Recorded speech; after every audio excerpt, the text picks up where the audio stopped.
Bishop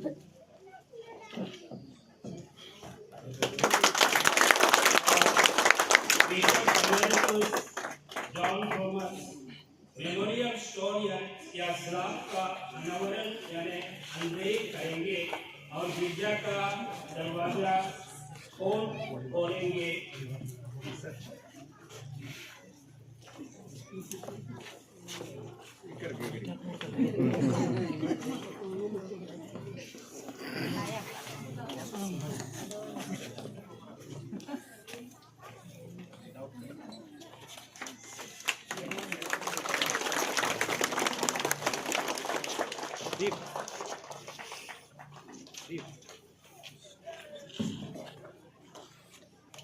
St. Mary's Catholic Church of Kekasan, established 21/9/2000.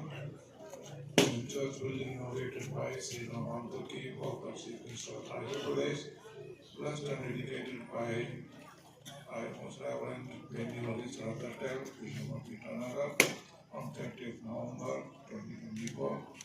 The presence of Reverend John Thomas, Bishop Emeritus Itanagar, Reverend Gabriel Puju, Bishop Emeritus of Mountain Catch, main sponsor, Mr. Ando Joseph Conductor and family, Mr. Thorputam and family, Papunara, Engineer Ali Bumro and family, and Dr. Tabin Nagum and family. Emeritus Chemistry Archbishop and Sri Kojun Sri Elija Prophet Pastor.